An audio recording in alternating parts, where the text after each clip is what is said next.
Welcome back, you guys. Okay, today we're going to be reading this fun book. It's called Mr. Doodle Had a Poodle. Raise your hand if you have a real dog. Now raise your hand if you have a stuffed dog, a stuffy. Oh, lots of fun dogs out there. Now in this book today, we're going to be reading with a little boy named Jeff.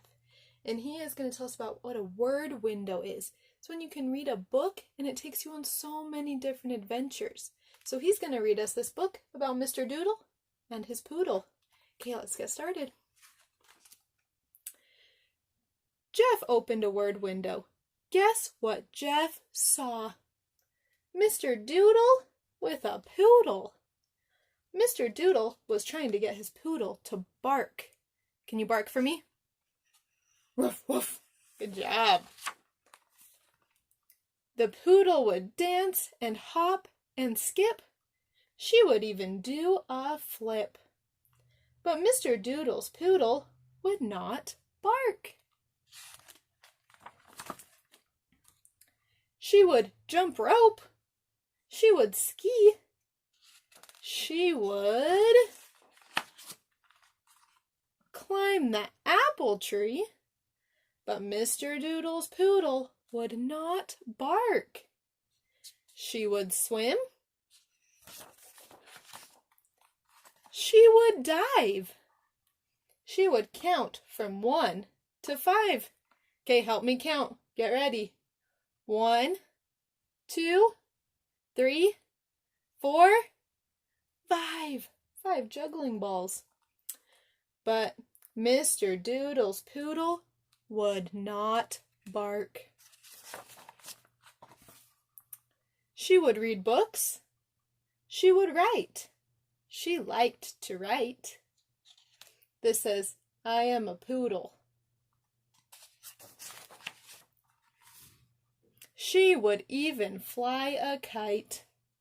She would skate and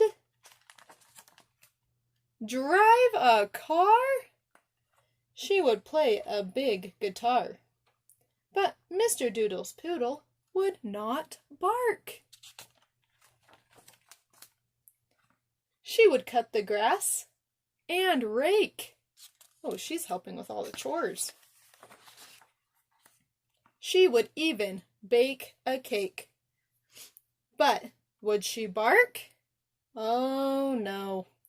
She would sing a happy song. Happy birthday to you. Happy birthday to you.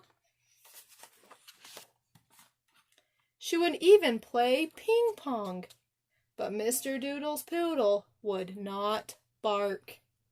Then one evening on a walk, she met a cat. The cat said, I want to hear you make the noise, meow. And, well, what do you think is going to happen? Do you think Mr. Doodle's poodle is going to bark? Or maybe say meow? Or just stay quiet? Mr. Doodle's poodle said, bow wow. So Mr. Doodle's poodle did not know how. Those are all the fun things that the poodle knows how to do. Look at that silly poodle playing all those fun games. Thanks for joining me today, guys. I hope you liked this book about Mr. Doodle and his poodle. I had fun reading and rhyming with you today. See you later.